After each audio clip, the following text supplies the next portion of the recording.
For me, I would say two things. Firstly, I've got a really strong relationship with God. I take my faith very, very seriously. And I think that the major key for me in my business is God, in the sense of, or in my life in general, like from what I do, from my ability to be able to do what it is that I do without necessarily going to uni for it and being self-taught, etc. People don't wake up at the age of 11 just knowing how to sew. People don't open a studio at the age of 18 making wedding dresses. It's not the norm. It is genuinely because it is a gift from God. So one thing I don't ever forget to do is obviously to thank God and seek God for the ability to be able to continue to stay focused, to stay humble, stay on the job, not lose focus of where I'm trying to get to, the aim, the goal, etc. Another thing for me is understanding where I'm going.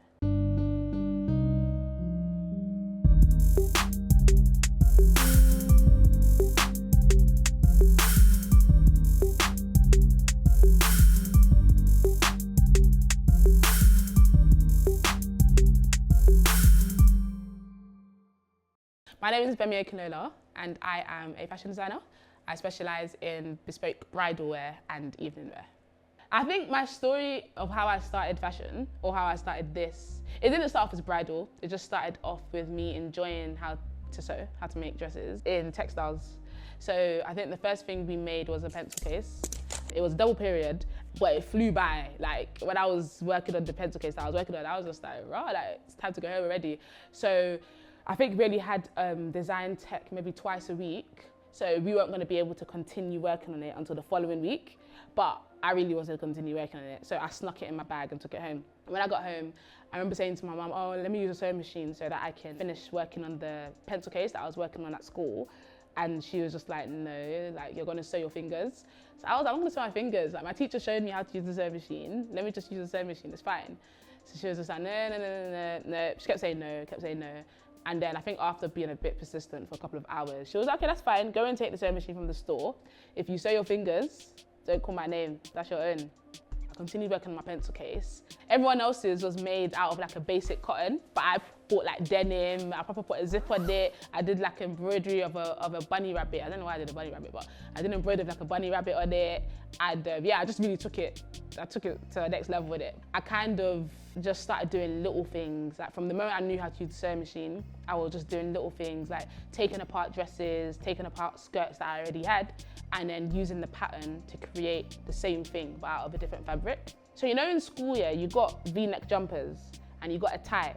So in our school, we had crew neck jumpers, so round neck, and we had a tie. So I never used to wear my tie because if I'm wearing a crew neck jumper, you can't see my tie. So I was like, what's the purpose? It doesn't make sense. Our head teacher, Mr. Martin, he would come to you and basically pat your chest.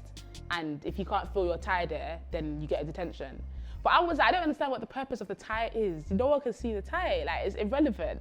Anyways, I said, cool, let me wear the tie. So I said, I'm only wearing the tie if you can see the tie. So me, I like to be a bit disobedient, I don't know why. I wore the tie, but then I started wearing a cardigan instead of the school jumper, because I was like, with the cardigan, it's a V-neck jumper, you can see the tie. Another teacher, Miss Day, she was just like, no, you can't wear the cardigan. The cardigan doesn't have the school logo on it.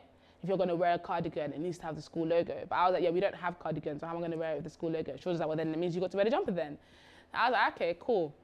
So I went home that night, I looked at the jumper, and I was just like, hey, I can make this into a cardigan, you know?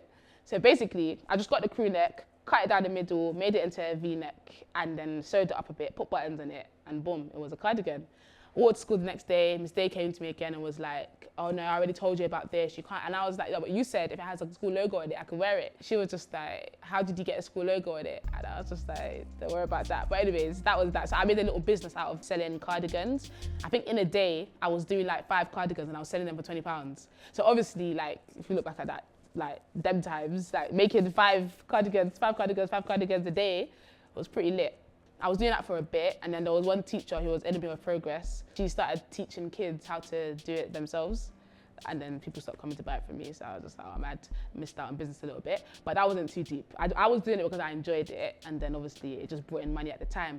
Anything I did revolved around me kind of making clothes or working on a sewing machine in one way or the other. So throughout the whole of secondary school, I just always used to like play around making bags, making different stuff, making shoes. I was making anything that I could with the sewing machine. I took part in one competition when I was in year 10. It was like a national competition, a fashion competition, and I came first place. So I think for me, that was the point where I realized, oh my days, like, I'm actually good at this, because it was a competition against like lots of different people, different age groups, and I won. So it was like, okay, that's nice. But again, I kind of left it there. I wasn't, at that point, I hadn't decided in my head that I wanted to be a fashion designer. I just knew that I enjoyed working on clothes. When we left secondary school to go college or sixth form, I went to Richmond. When I went Richmond, because I did well in my GCSEs, the lady who advises you on like what course you want to do, etc., was like to me, why don't you do 5 courses, the IB, the International Baccalaureate? So I was just like, I don't really want to do that. Like, I want to do fashion. And I remember I was sitting there with my mum. And my mum was like, why do you want to do fashion? I was like, what do you mean I don't want to do fashion? I think she had more of the mindset of just do the academic subjects now. When you finished college and you finished uni, you can then do whatever it is that you want to do. But I looked at it like, why would I do that? If I know that I want to do fashion now, why am I going to waste time doing English or maths or whatever when I know that I can be doing fashion? The only problem was that in Richmond College, they didn't do fashion design as an A-level. So they did textiles as an A-level and art as an A-level. But if you wanted to do fashion, you had to do a BTEC, which means that that's equivalent to 3 A-levels. You can only do one thing. So that kind of discouraged me a little bit, because I kind of thought, I didn't know too much about BTEC at that time. I kind of thought BTECs for dumb people, don't want to do it. So I did the 5 A-levels, so doing maths, business studies, sociology, art, and textiles. I did that for like a week, or every 2 weeks, including Freshers Week. So a week into college, my best friend passed away, unfortunately. So she passed away on the Saturday after like the first official week of college. So then on the Monday, I think that weekend, I just really wasn't really myself. And at the same time, you know that when you start thinking like life is too short, you just need to do what you want to do like properly, you can't be living to please other people, all of those sort of thoughts are going through my head. So when I came to college on a Monday, I went back to the office for the courses. And I basically said, I don't want to do these lessons, these courses, these subjects that I've chosen, that I want to do fashion. And the lady said, okay, let's have a look in the fashion class, see if there's any more spaces. So the way this class was, it's 100 people in one class. So it was the whole BTEC course. And the way it is 25 people do graphics, 25 people do fine art, 25 people do 3D, and 25 people do fashion. Then in the second year, you choose the one that you want to focus on. So then she was like, yeah, there's 99 people in the class, there's 1 space because somebody dropped out of it. So I was like, yeah, that space is for me then. She said that how it takes some time for you to officially be enrolled in it, and that I'm gonna have to wait, but she'll get back to me. I wasn't enrolled in the class yet, but I just went to the class, introduced myself to the teacher. I was sitting down like I was in the class. And you know, in college, things are a bit different. It's not like secondary school. Like a stranger can't walk into secondary school and say, hi, Miss Day, my name is so-and-so, you're not on the register. With college, you can tell the teacher that the lady in the office said that I'm in this class, but she's just putting in the paperwork. So that's what I basically did. I was just like, oh yeah, I'm on the course. It's just that she hasn't finished doing the filing yet. So okay, yeah, that's fine, just have a seat over there. So I was sitting in the class as if to say I was enrolled when I wasn't enrolled. Eventually, they let me on the course officially. So I did that, did fashion design BTEC in college alongside business studies A-level, finished college with 2 distinctions in merit and an A in business studies. I applied for London College of Fashion and I applied for Central St. Martin's. London College of Fashion, I applied for the foundation course in fashion. So it's was almost like a bridge between college and uni. So when like you've done fashion, but it's not necessarily at the rate at which they do it in uni yet. So it's just to kind of get you like neatened up a bit. I applied for that, and then I also applied for fashion design in Central St. Martin's. So I got accepted for the foundation course in London College of Fashion, but then in Central St. Martin's, I never got accepted for the fashion course, but they offered me to do the foundation course. So I was like, okay, cool, well that's fine. I mean, I have options. This was the year that they decided that they wanted to increase the university fees to £27,000. So I remember they were speaking about it in, on the news and everything, like, yeah, uni fees to rise to triple the amount to £27,000. But like they're always talking about things on the news, and for example, Brexit, it takes like 10 years or 5 years or 3 years for it to actually happen. So obviously you've seen them speaking about it, but just thinking that, yeah, they're not really going to take it seriously yet. So one day they came to say university fees are now £27,000. So I was just like, then what? But the thing is, when they actually said that, I don't think I really took notice of it too much, because at the end of the day, with London, you've got student loan, all of that stuff. So you don't really think too much about the price of uni when you're applying to go to uni. Or I think that's what they make you think. Like, don't think too much about the price of uni. Just go to uni, get your degree, and then deal with it after. But then for me, I've got a sister that's a year older than me, and she had just gone to uni for £9,000 for the entire 3 years. And you want me to pay £9,000 for 1 year? So I just couldn't fathom. I couldn't understand how that made any sense. I felt like we were all being bumped. I felt like there wasn't enough of an explanation as to why the university fees had drastically increased in such a short space of time. And I just felt like, as well, with uni, there's no age limit to when you can actually enroll or when you can go. So I just felt, you know what? At the end of the day, let me take time. If I don't go this year, I can go next year. And if I decide that I don't want to go anymore, then I'm not going to go. I told my mum that, oh yeah, I've decided that I don't want to go to uni anymore. So I think my mum was quite keen on the idea. I think for her, it was exciting, in terms of no one had done that in our family before. So I was like, okay, so what are you going to do? So I was like, I don't exactly know what I'm going to do yet, but I'm just not going to uni, but I'm going to figure it out. So then she was just like, okay, quite excited, this is different, let's see how far this goes, sort of thing. Came to tell my dad, oh, Daddy, I've decided I'm not going to go to uni. So he was like, you're not what? So I was just like, oh yeah, he was like, what do you mean you're not going to the university? So I was just like, oh yeah, I've decided that I'm just not going to go. He was like, you decided when, how, what kind of? He was like, that's rubbish, you're going. So I was like, oh no, I'm not. He was just like, who do you think you are? As in, everybody in this family goes to university, so why do you think you don't need to go to uni? So I just basically started explaining how I don't think uni fees make sense. I had researched other designers who hadn't gone to uni and were successful, and I feel like I could be one of them. He wasn't too keen on the idea of me being a fashion designer anyways, because in his head, he was just like, so you're going to be a tailor. So I was just like, well, no, I'm not gonna be a tailor. But even if I was gonna be a tailor, that's still a very skilled worker. So, and he was just like, no, you're gonna be a tailor, those tailors, whatever. And I was just like, anyways, this is what I'm gonna do. He left it for a bit, but then, the gap between college and uni is quite long, innit? It's like 3 months or so. So when it was getting closer towards the time that everyone needs to start, packing their bags and going to uni, he was like, so what are you doing? I said, I told you, I'm not going to uni. And then he was just like, so what is it that you're gonna do? So I was like, I'm looking for an apprenticeship at the moment. So he was just like, what is that? That's not the same as going to uni. So I was just like, I never said it's the same, but that's what I want to do. I feel like I will be better getting first-hand industry knowledge of what I want to do rather than going to do everything theory-based. I came across somebody, a lady called Doreen, who helped me to get my first apprenticeship at Osman Yusuf Zada. So that was supposed to be an 18-month apprenticeship. But then 11 months in, I felt like I had basically reached, I'd got all that I could get from this particular place. So when I got the apprenticeship, my dad I think he was okay. He was like, okay, well, you get a certificate at the end of it and it's all right. Then when I now came to say, oh yeah, I'm leaving 7 months before I'm supposed to, he was just like, so do you get the certificate still? I was like, no, because I didn't complete the apprenticeship. So he was just like, no, that's not what we agreed. You said that you're going to complete it and you're going to get a certificate. So I did say that, but unfortunately, that's just not what's going to happen anymore. But what it was is that at this time, I had gotten a studio. So the reason why, things are happening simultaneously, so I have to keep going back and forth. So just before the time that I got my apprenticeship, when my dad wasn't happy with me, because I was sewing in the house and stuff, he wasn't keen on me doing fashion at all in any way. So one day, he came to me and said that he found a piece of thread on the floor and basically said to me that the next time he finds thread on the floor, that's the last time I'm sewing in the house. So I was like, yeah, but I have clients to make clothes for, I have customers. And he was just like, yeah, well, you're gonna have to find somewhere else to sew. So my job at this point was just to ensure that I don't put thread on the floor. About a week or two later, he called me upstairs and was like, what did I tell you about the thread on the floor? So I was like, yeah, you said if you find thread on the floor that I can't sew in the house. So he was just like, okay.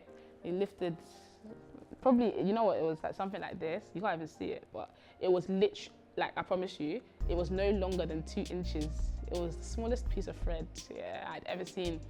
It was blue, that's what I remember. He said, I found this thread on the floor. So I was like, that's not my thread. And the reason why I know it's not my thread, yeah, is because my mom had made a dress. My mom had made a dress that week, yeah. She made a dress for one party that she was going to, and she made a blue dress, electric blue. It was the same electric blue thread. So I was like, that's not my thread, it's mummy's thread. Mummy was sewing, and it's her thread. He said, no. I know what I agreed with you, so you need to find somewhere else to sew. You can't sew in the house. And at this point, I think I had maybe 4 people that I had dresses to make for that week or so, or the following week. So I was like, yeah, but I have clients, I have customers. He was like, I don't care. You have to talk to your customers, do what you need to do. So I was just like, okay. So anyways, I just went downstairs, I started Googling studio spaces to rent in London, sewing spaces, creative spaces, just Googling everything to try and find spaces. I think I spent the rest of that week just kind of traveling around London looking for studio spaces or a space to work from. And then I came across a place in Tower Bridge. It was a rubbish place, as in the space that I was in was like a box, but it was made with plasterboard. So there's not even ceiling, if you get what I mean. You can hear the person next door chewing, that's how bad it was. But anyways, I just needed to go. It was £400 a month rent, which I think was a bump for the space that we had, but I didn't have a choice at the time. I needed to find somewhere to work. So I moved out for sewing purposes. I lived in my house still, moved out just to sew. So whilst I was at Osmond's, what was good with Osmond's is that because it was an apprenticeship, you get paid £400 a month.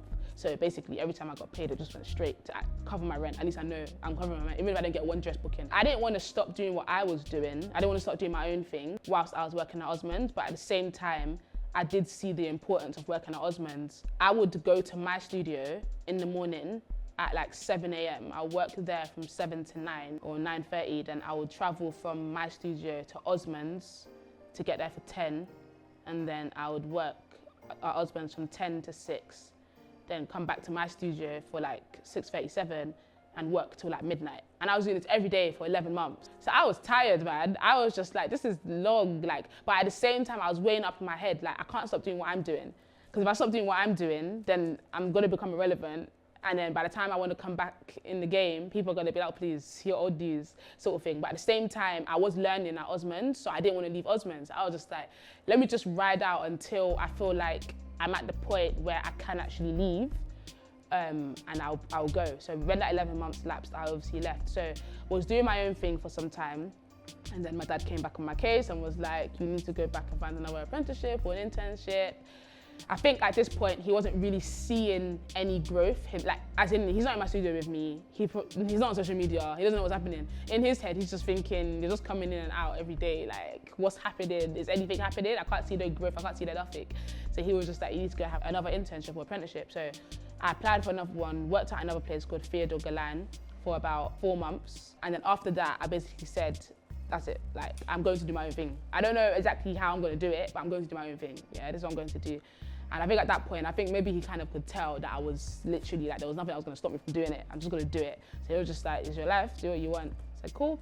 Continued working my own thing, was doing that for about maybe a year. I think it kind of got to the point where I was making dresses, making Ankara, making little evening dresses here and there. Getting bookings was never really a problem for me, but I think it was just more, okay, where's it going? I didn't want to become the average tailor. No insult to tailors, but I didn't want that for me. I didn't want to be that person who the maximum my dress can sell for is £50, and then people are bartering with me, well, because I need the dress, I just take it and I'm just there stressed sewing from morning till night every single day. Do you know what I mean? So it was kind of getting to the point where I was like, okay, cool, I'm getting bookings, but I want different sort of clientele. I want to be able to make certain types of dresses, but to be able to make the sort of dresses that I wanted to make, I needed a clientele that can afford that sort of style. So how do I reach that clientele? So I started looking at different options, and then I had 2 clients who came up who approached me to make their wedding dresses for them. And I'd never made wedding dresses before. I'd never made anything that, in my opinion, looked like a wedding dress or would portray that I'm able to make a wedding dress, but I had interest from 2 people who wanted it. So I think at first I was a bit skeptical. I was a bit like, I don't know if I really want to take on the burden of the possibility of ruining somebody's wedding by making them a jazz wedding dress. So at first I was a bit like, I don't know. But then I thought, do you know what? I like a challenge. Let me just do it and see what happens. So did those 2 dresses and they were so happy. Like I think one of them even cried in her fitting. And it was just like, oh wow. Like it was a nice experience because I guess with wedding dresses, you see them a lot more. You have multiple fittings, you kind of like get the opportunity to speak to them, just, you know, kind of get to know them a bit better and stuff. So it was a nice experience. I kind of surprised myself because I didn't know I was able to make something like that. So after that, I thought about it and I said, okay, maybe I should go into wedding dresses. But then I thought, don't get too excited. Like you made 2 wedding dresses, doesn't mean you can do anything. But I didn't feel like I was at the stage yet where if you brought any dress to me, I'll be able to say, yeah, I can make that. So I said, let me wait a bit, let me just master my craft a bit. And then when I feel more confident, I can go out and actually say I am a wedding dress designer. But I didn't feel like I was at that stage just yet. The following year, my sister was getting married. And at first, she was gonna get her wedding dress from abroad. And then one day she approached me and was just like, oh, like, will you make a wedding dress for me? So I think my heart was doing overtime. I was like, I mean, like, yeah, I can, but are you sure you wanna do that? Like, are you sure you want me to make a wedding dress for you? Because in my head, I'm thinking the pressure is a lot. Like, this is gonna be one of them ones where your whole family is going to be at the wedding. Everybody is going to be at the wedding. So it's not one where you can just say, oh yeah, I made a dress for somebody and it was nice. Or you show them a picture, it was nice. Everyone's gonna see it live, yeah, real life. If there's anything wrong with this dress, if there's anything wrong with anything, I will not hear the end of it for the rest of my life.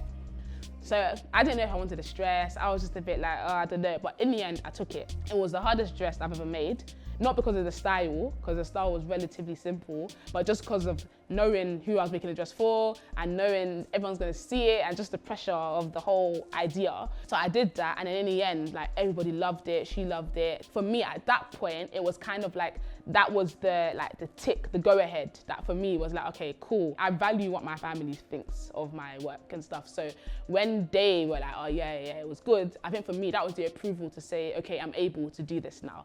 Let me do it, let me start. So I knew in my head I wanted to go into bridal. I didn't really know the bridal industry too much because I guess now like the whole wedding scene is massive, it's big. But I guess in 2014, that was probably the time where it was just rising, like it wasn't fully what it is now. So I said, okay, I know I want to go into bridal and I want to do wedding dresses, probably evening wear as well and all of that. For people to be able to see what I'm able to create, I need to have people who are going to order the dresses. But for someone to order a wedding dress from me, they need to be able to see work, they need to be able to see enough of a portfolio to say, yeah, I want you to make a wedding dress for me. So I think I was a bit like, oh, how is this gonna work? Am I gonna just basically make wedding dresses for people for a really discounted price or what? So I decided that I would do a collection, some pieces be made. And then I was like, okay, even if I do a collection, it needs to bang, like it needs to be like, I need to do it like it needs to make noise. So I was like, okay, let me do an actual show. I decided that I was going to do a show. I was going to release like a number of different like dresses to show the kind of work that I can do. I did that, but then to do that, when I was doing the maths, doing quick maths, I saw that it was coming to like £30,000 to do the show. That's to make the collection and to actually put on the show. Because I didn't want to do I didn't want to do a small thing. I wanted it to be like a proper event. I had saved like £15,000, my own money, like throughout all the time that I've been working and stuff. I hadn't saved it for a particular purpose. I just saved it because my dad had always said to us it was important to save. But then I needed another 15,000. So I came across a website called Kickstarter, which is similar to GoFundMe, but is more suited for businesses to raise £15,000. So at first, I was a bit skeptical. I was a bit like, you're basically begging people for money. Like that's literally what you're doing, yeah? And I was thinking as well, like what makes me think that I'm the only person in this world that needs to, like everyone needs money. Like there's probably lots of people who have so many different ideas and they want to do it, but they just don't have the funds. Like what makes me think that my idea is going to be the one that people are going to be interested in investing in? And it's not even an investment because you don't get equity or anything from doing it. You're literally just crowdfunding. I made the page, I did the video for it, and then I left it there for like a month because I was like, yeah, I'm not gonna put this out. Then after some time, I thought about it, I prayed about it. I was like, do you know what? Let me just do it. What's the worst that's gonna happen? The worst that's gonna happen is I don't make the money. I'll be in the same situation that I'm in right now. Let me do it. So I put the ad out, pushing it out, advertising it, pushing it out for 30 days. And after the 30 days, we managed to make the 15,000. So then, yeah, boom, we had the money to do the show and to make the collection. So literally the following 2 months, I just went in like making the dresses, creating the collection, preparing for the show. So then we launched the first collection on the 9th of July, 2015, and it was just epic. The event needed to be good, the event needed to make, you know, enough of an impact, but I was more interested in seeing the results after it, because it was good and great having 400 people come to your event, but ultimately what we want is to generate clientele. So for me, it was like, okay, like I've just spent literally everything I have, yeah, on this, as in everything. I think maybe I had like, maybe £300 left in my name. And by the way, I still had studio to pay for. I was moving in faith basically. But I was just like, okay, cool. I basically have like this much money left. I've just put everything, as in everything, into this, yeah? I need to make sure that it really brings back something. But I was so shocked, man, as in the same week of the show, emails were flying in from everywhere, as in I was getting bookings like crazy. So I was just like, wow. Unfortunately, even though I wanted a response like that, I wasn't prepared for the response. So what ended up happening was the show was in July.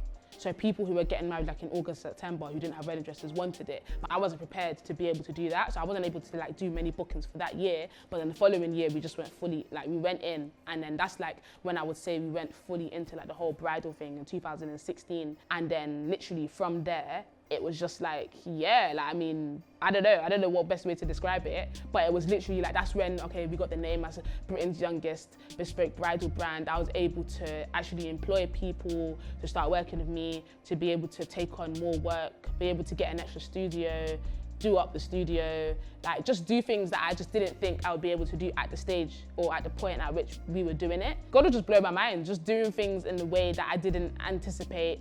I hoped for, but didn't necessarily anticipate, or I didn't expect to move as quickly as it was moving. So here I am now with the title of Britain's youngest bridal brand designer, until somebody comes along and steals the title from me, and then I'll make another title for myself. It's been amazing, it's been great, it's been an interesting journey, lots of lessons along the way, but yeah.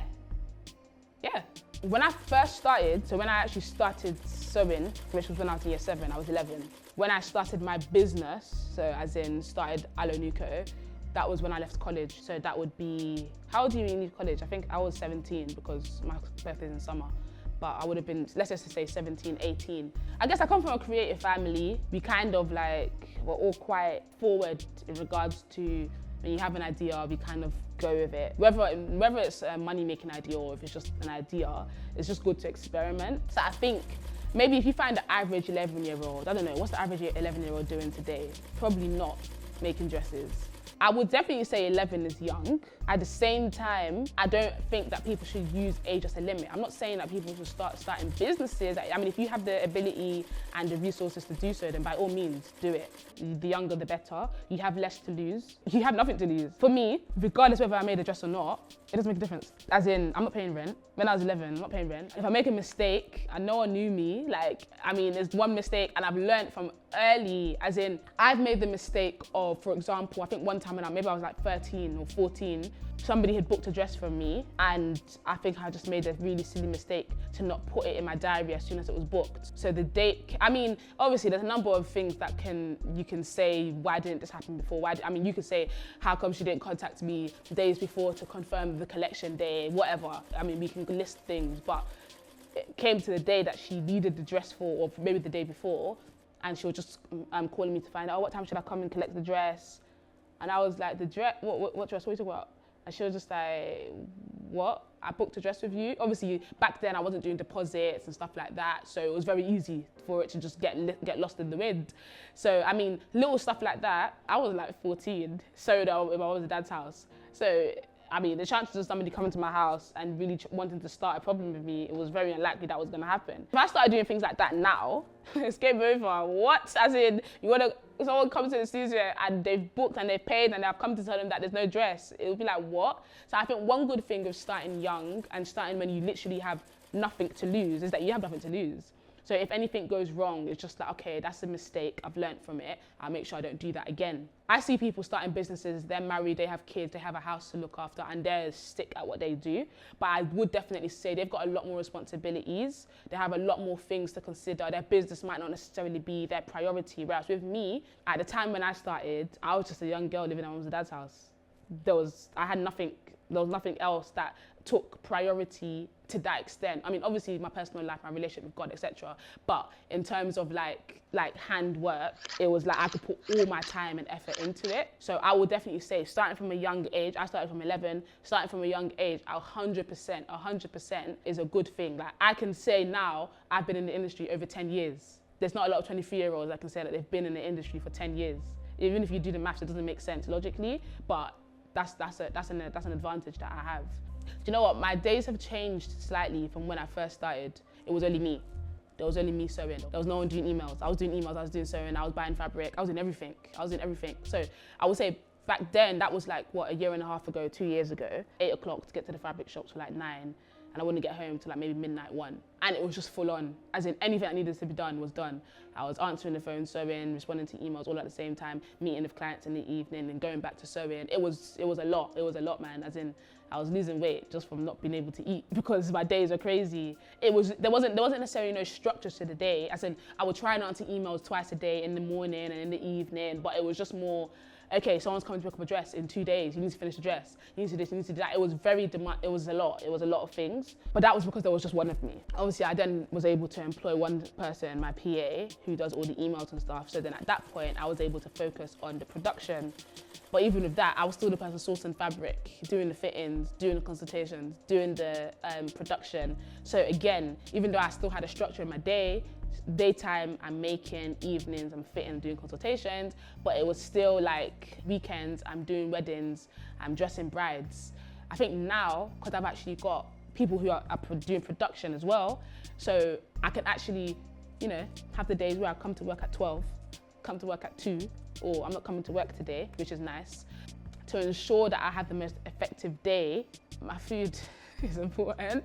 So that's one thing. I think what I eat in the day is important. If I eat McDonald's, the day is gonna go badly. If I eat my salad with avocados, the day goes well. But aside from that, obviously, I think one thing that's important is just planning the day from the night before, or from the minute I wake up, knowing exactly what I'm doing, planning the week ahead to ensure we've got all the resources we need to have everything ready and done. Everyone knows what they're doing in the studio at the time, and you're just prepared, ready. And also, one thing that I've learned over like the past year, I was very last minute in the sense of a dress can be due for a fitting today, and I could start the dress in the morning. And the reason I would do that is because I know that I was a quick worker, in the sense that I know that something that maybe takes an average seamstress or an average tailor 2 days to do, I can get it done in 6 hours. And because of that, I would not take the mick, but it's like, oh yeah, I know I can get it done in time anyways. But the disadvantage with that is where you had like maybe people who needed something last minute, or there was an opportunity somewhere, I wouldn't be able to take it because it's like, I have to get that dress done now. So where now we have like interest from different areas, maybe celebrities who need a dress for a particular event, or somebody who's doing a photo shoot somewhere, it's like, because I've prepared stuff in a way that there's leverage or there's contingency, it seems as though we've got more time to be able to do things. Well, it's not necessarily that you've got more time, it's just that we've organized ourselves in a way where a dress that's needed for a fitting in February, we've already made it since January. So now, if somebody says, okay, cool, can you come for this, that, whatever, even if we were meant to make it just today, we can afford to say, okay, cool, we can move it to next week, because it's still 3 weeks before the day is due. So I would say just organizing and planning in advance and being ahead, one step ahead of what's happening, rather than just being on time. I think everybody has their own different ways of kind of like keeping themselves in check. For me, I would say 2 things. Firstly, I've got a really strong relationship with God. I take my faith very, very seriously. And I think that the major key for me in my business is God, in the sense of, or in my life in general, like from what I do, from my ability to be able to do what it is that I do without necessarily going to uni for it and being self-taught, etc. People don't wake up at the age of 11 just knowing how to sew. People don't open a studio at the age of 18 making wedding dresses. It's not the norm. it is genuinely because it is a gift from God. So one thing I don't ever forget to do is obviously to thank God and seek God for the ability to be able to continue to stay focused, to stay humble, stay on the job, not lose focus of where I'm trying to get to, the aim, the goal, etc. Another thing for me is understanding where I'm going. If you don't have a goal, you don't have a vision, you can just be working aimlessly, and you can even get lost in your day-to-day routine. Like, it can just become a cycle. Like, okay, cool, another dress, another pay, another dress, another pay, another dress, another pay. Even to decide where you're going to put your money, what you're going to put your money into, how you're going to invest, the next step you're going to take to get more exposure, the next step you're going to take to get another studio or to get new employees, etc. If you don't necessarily have a goal, if you don't have a strategy, it's difficult to be able to identify at which point you would class yourself as successful. If you're not working towards a particular goal, you could be so great, but because you don't know, you haven't identified at which point is good for you, you just be going,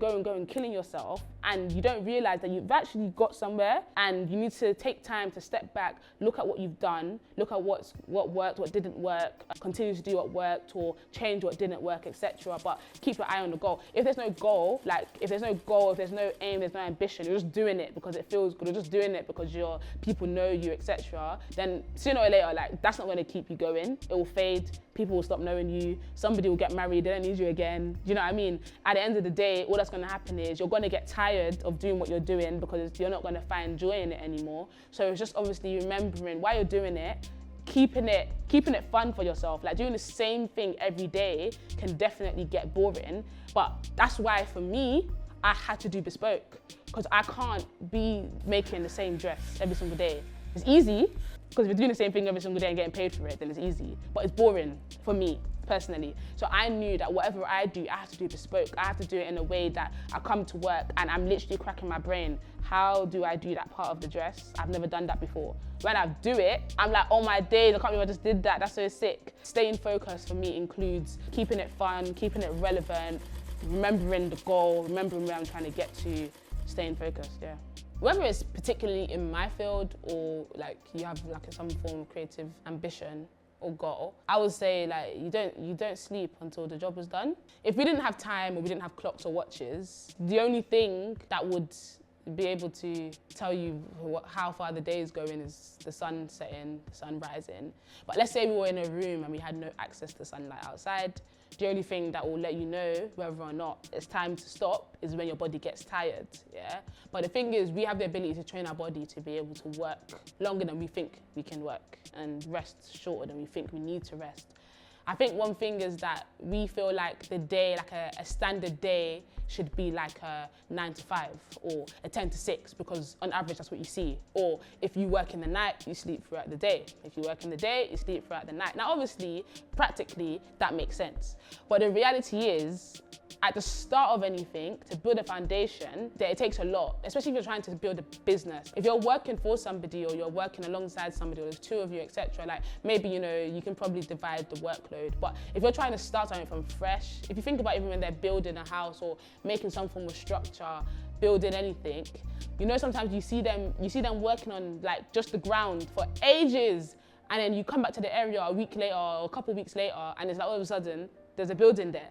Because building the foundation is the most important part. If you don't have a strong foundation, then everything's just going to crumble. So I would say the most important thing is not underestimating how strong the foundation needs to be, and really, really, really put in work for that bit. So that means that you're going to lose out on sleep. That means that the times when you see your mates or whoever enjoying life, for you, it might just be that you can't do what they're doing. But the reality is, I guess in the end, the result would be sweet. It takes a lot of saying no to the things that you want to do and doing the things that you've got to do, which is work. You've got to put in work, and just understanding that sometimes there's no set of rules to doing things, especially if what you're doing is not something that a lot of people are doing. So for me, I couldn't really identify people around me who was doing what I'm doing the way I'm doing it. There's lots of tailors and designers around, but to say another young wedding dress designer, I couldn't find it. So it wasn't I could just go and be oh, what does so-and-so do? Yeah, I can see what other designers have done, but they're not bridal, so it's not the same thing. Or they're not in London, so it's not the same thing. So sometimes it's just actually stepping out and doing things the way it needs to be done, as opposed to what you see everybody else doing, because what might work for one brand won't necessarily work for you. and you'll waste your time trying to imitate what you've seen with brands that seem as though they've gotten far, or they have gotten far, but they're not necessarily in the same line of work as you, or there's a difference that is, totally different from what you're actually doing. So I would say, obviously, focus on building a strong foundation, doing things the way you feel needs to be done, doing research, all of the stuff that can give you a strong foundation.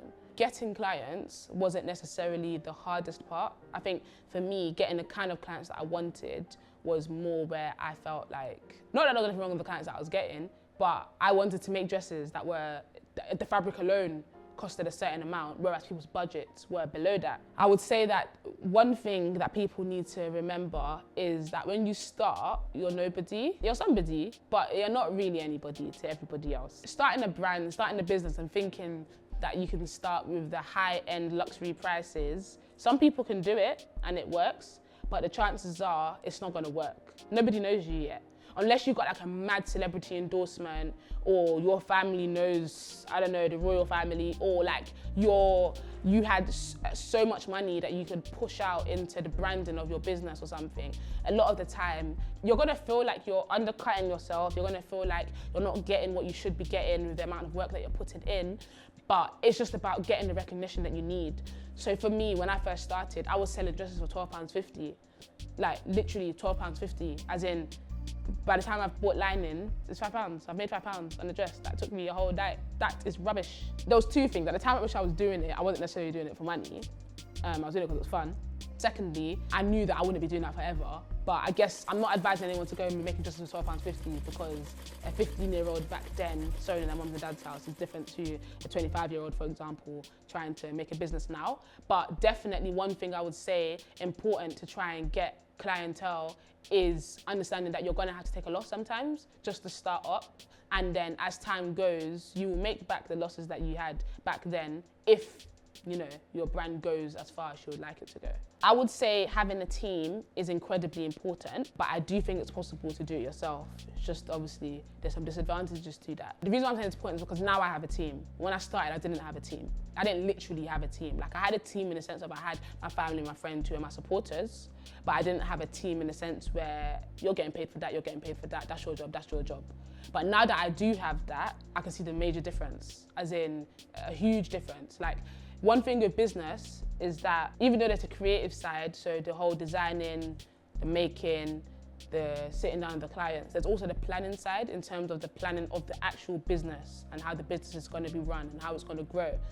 So I would say that for me, when I was doing it by myself, I wasn't able to dedicate as much time into the actual running of the business. So I was able to produce and able to meet with clients, but when it came to looking into how do I expect this brand to grow from where it is now to where I want it to, I didn't have time to do that, because I'm getting to work at 9 and I'm getting home from work at 1 a.m. I mean, by the time I've got home to even put my laptop on to try and start planning, I've fallen asleep. Whereas now, when you have people who are assigned different roles and they're taking off workload from where you used to do, I now have time to be able to do those things. And I think that sometimes people underestimate the importance of that. The importance of actually planning to grow a business is as important as making the next best dress. Because you can make the next best dress, but if you have no plans in place for how you plan on taking the business from where it is to where it's gonna be, it's just the next best dress. Yeah, like, I think also at the same time, independence is important, simply because it's all good and great relying on the people that you have working with you, but at the same time, we're human beings, anything can happen. Someone can fall ill, someone gets pregnant, God forbid somebody dies. I mean, all sorts of things can happen. As much as I have a team, I know how to do what each person is doing. Worst case scenario, if somebody is not available for a period of time, I mean, obviously, if it's a long period of time, you would have a temp to cover. But at the same time, I know what's going on. You need to know what's going on also, simply because even when there's a change of roles, you need to be able to train the next person, be sure that what they're doing is correct. If you don't know what they're doing and they're doing something wrong, you won't even know what they're doing is wrong. So it's important that you have a well-rounded attitude for your job, for your business, because at the end of the day, it's your business. If anything goes wrong, no one's gonna say, who was the person in charge of sending the emails? They're gonna say, Gbemi Okunlola, the creative director of Alonuko, her brand is trash. Whereas it wasn't even me that sent the email, do you know what I mean? It's important that your head is in every area of the business to ensure that everything is up to scratch. One thing that being an entrepreneur has taught me about myself it's important to take breaks. As much as you want to succeed in whatever it is that you're doing, it's important that you give your body its time to rest. You give your mind its time to rest and time to rejuvenate. Like, you will crack, as in you'll get to the point where you're so worn out that you can't even work anymore. Obviously, I'm only saying that from experience, in the sense where, like, for example, in summer, when it gets to the end of wedding season, because wedding season gets hectic, gets to the end of wedding season, and I'm literally like, I can't sew one more dress. You can get so tired that the basics of sewing, I don't know how to do it. Someone that makes wedding dresses, I don't know how to sew again. That's not because your ability to sew has been taken away. It's just simply that if you don't give yourself time to rest, you will break, as in you won't be able to continue. So as much as you're trying to, reach the goal and all of that, and you're gonna have the days where you're gonna be working ridiculous hours, you're gonna be tired and all of that, but you do need to take time to yourself. You need to plan yourself accordingly. But one thing that I would say is that as much as you love your clients, as much as you love the people who support your business and so on, if you die, everyone continues. There's been times where I will literally crush myself, to complete something in time for something or whatever, and it's just like, sometimes, obviously, you need to stick to your word. If you've agreed a certain date for somebody, you need to do it, etc. But one thing I say is that, look, if you die, if you end up in a, I don't know, God forbid, a coma, if you have a stroke, etc., all because of stress, and it may sound deep, it may sound like, okay, Gbemi, it's not that deep. It is. Like, the reality is, people are falling down every day, and when they get diagnosed in the hospital, it's because they were stressed, it's because they had high blood pressure, it's because they had low blood pressure, it's because they were working too much, they weren't resting enough, etc. The reality is, another wedding dress designer will be found. They're not going to say, my wedding is cancelled because the dress designer died. They're going to say, where can I get a wedding dress from next, please? Please. And in fact, can I get, whoever's in charge of the accounts, can you please send me back my deposit? Thank you. So one thing I've realized is that as much as I love my clients and as much as I love my business, you have to love yourself. Your health, your mental state has to be at the level it needs to be for you to be able to deliver to the extent to which you would love to deliver. The only way you're going to be able to do that is if you're healthy, your mind and your body. So it's important to keep yourself healthy. That's one thing I've definitely learned by being an entrepreneur. I would say a moment of wonder for me was, up until this point, I would say would be after I launched my first collection. I would say that simply because up to now, that's probably the one thing that I've invested the most into, both financially, time-wise, effort, energy, everything. Like, that's probably the biggest project I've done to date. Somebody can say that, yeah, it could just be a coincidence, you made more dresses, more people knew about you, so you got wedding dress orders. But it wasn't like, it was literally, collection came out in July, the response was incredible. So for me, I think that was the moment that I opened my eyes and saw, wow, like, it showed me two things. You work hard, if you genuinely work hard, and when I say work hard at something that you're good at, because I could be working hard at something. I could be working hard at singing. I'm not getting anywhere because I can't sing, yeah? But obviously I was working hard at something that I genuinely loved and something that I was actually good at. So working hard and seeing the response and seeing the positive response was like, wow. And just seeing that happen just made me realize that, yeah, I can't stop. Like, I can't stop now. I can't stop, as in, I just got to keep going. I got to keep going. I got to keep the stamina up. Like, for me, that was a moment of wonder because that was where I realized that, wow, like, not finally, but it was nice to be able to see the result of all the effort and work that I had put in from when I first started sewing when I was like 11.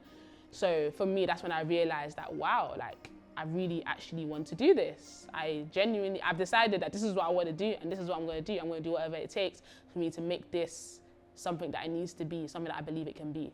That was my moment of wonder. Letting go of fear has helped me to be able to achieve things that I just didn't think I would be able to do, or be able to do things, work with people that I didn't think I would ever get the opportunity to. So for example, I remember before people would always say to me, why don't you contact that celebrity to, start making dresses for that person or get your dress on this red carpet, etc. One of the reasons why I didn't contact people was because just thought I'd get ahead. Just thought, there's no point me sending messages to people and I'm not gonna get a response.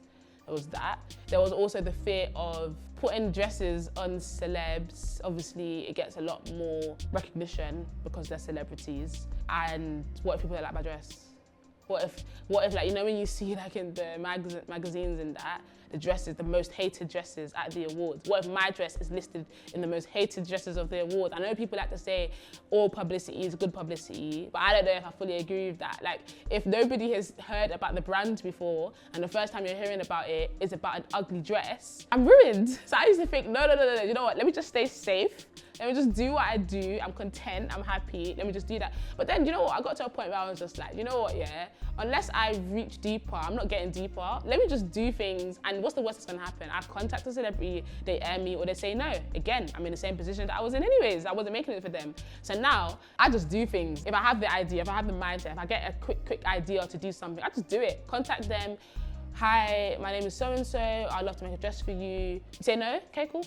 Say yes? Perfect. What day can we get you in for a fitting, etc. But I would say letting go of fear definitely has given me like a lot more exposure, has helped me to be able to be more confident, has pushed me to be able to do things that I didn't ever think I would be able to do, and just taking me from one step to the next. One of the quotes that are personal to me right now is more of a verse from Hebrews 4 verse 16. Come boldly before the throne of grace, that you may obtain mercy in time of need. I'm somebody who I genuinely believe like a lot of the things that I've been able to accomplish, if not everything, it comes down to God blessing me. God blessing me through my gifts, God blessing me in different ways. I would never ever say it's because of what I've done, or it's because I'm good at this, or because I've been recognized by that. It's because God blessed me. Simple, that's it. One thing that I've also recognized is that sometimes we like to be shy. Like, we want to get blessed in a certain way. You want something and you're like, think about it. If you wanted something from your mum, you wanted a pair of Nike trainers, yeah? You wouldn't say to your mum, oh mummy, when you go to Westfield today, can you buy me something please? So that in the whole of Westfield, I should buy you something. What's the something? Do you want a donut? What do you want?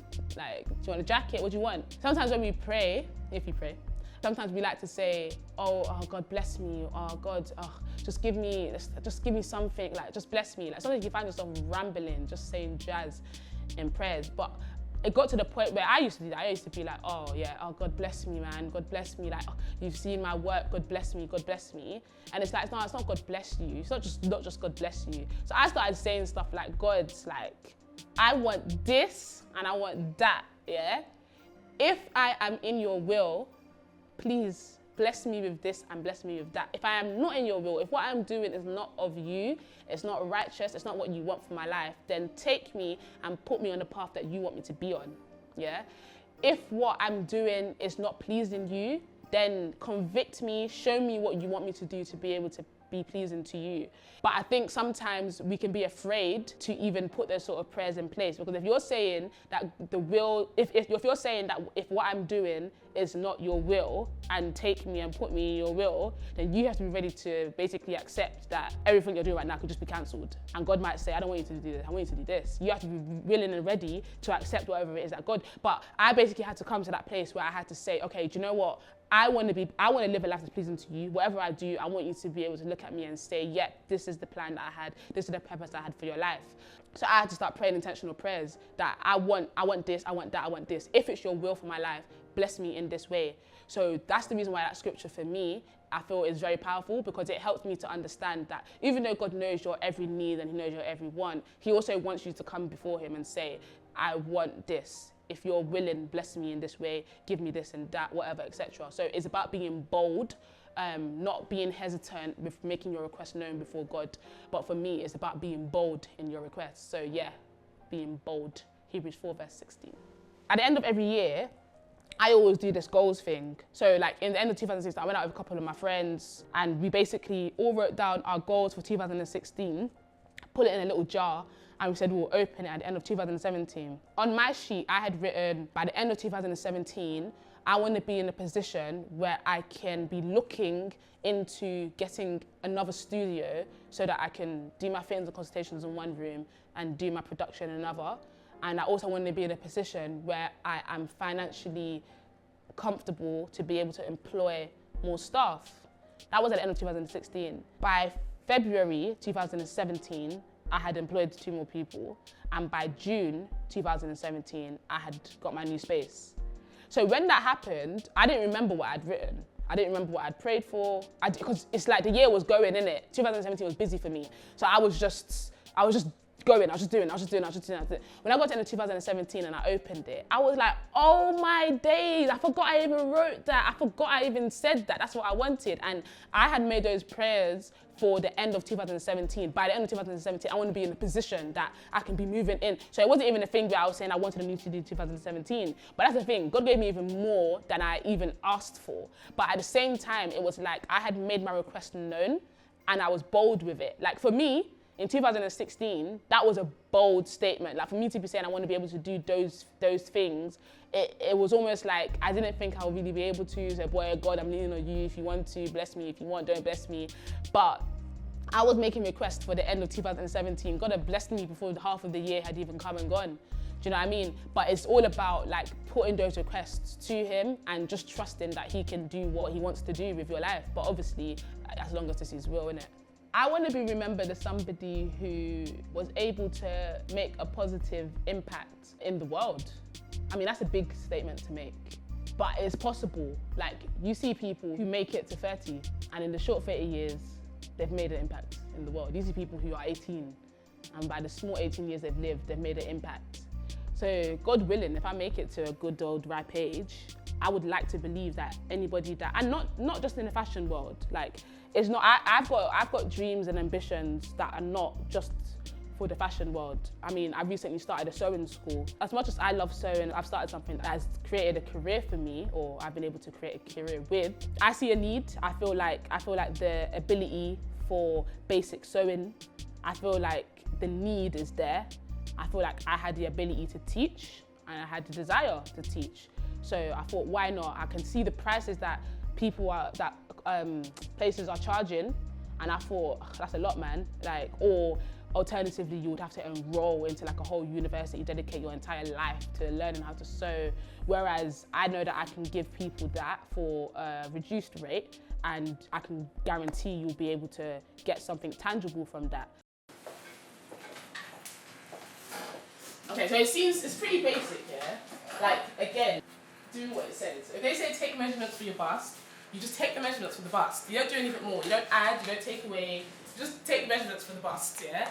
And one thing that I would say is, you might want to make a note of this, the way I do it, so I know like some tailors, they will take measurements and then they will add ease or space for breathing and stuff. The way I do it is, I take your measurements and then depending on how the person wants their garment to fit, I add on that difference once I've made your pattern. If I'm measuring my waist 25.5, yeah, I wouldn't say, okay, cool, let's just make it 27.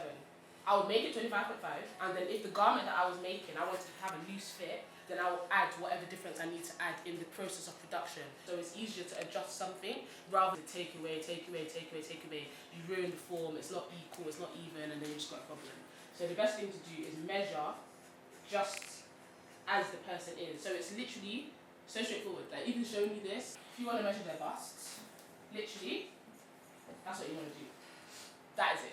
When people hear my name or to remember my name, I want them to be able to think of somebody who was able to make a positive impact in everyone's life. Whether that be you just remember me from being the person that made your wedding dress, but you got a seamless service, for me that's enough.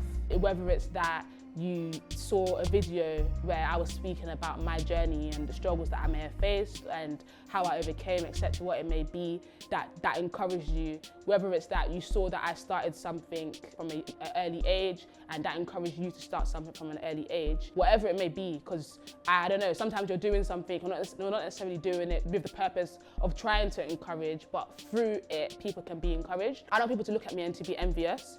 I don't want people to look at me and be like, oh, I wish I had that. Or I don't want people to look at me and be like, oh, why didn't God give me that gift? Or how come she's able to do that? I want people to look at me and be like, oh my days, if she can do it, I can definitely do it. Because like I said, I don't have two heads. I wasn't born with anything more than what an average person was born with. I was born with a blessing, I was born with a gift, but everybody is born with that. The only difference with me to maybe some people is that I was able to recognize my gift from an early age and put it to work. So I don't want people to look at me and think and be like, oh, it's not fair, or oh, I wish God gave me that. I want you to be able to look at me and say, like, I can see what she's managed to do with her life through God, so I want to be able to do the same thing. and through that you can be blessed. You can be blessed with your own work. You can be blessed with what God has blessed you with, and you know, you can get somewhere. Like, I want people to be encouraged by everything that they see of me, and not think that, oh yeah, like she's lucky. No, I'm not lucky, I'm blessed. My name is Gbemi Okunlola, and you have just seen and heard the wonders that have got me here. Hold on. Phone ringing school. Why is the 20 calling me? For the summer.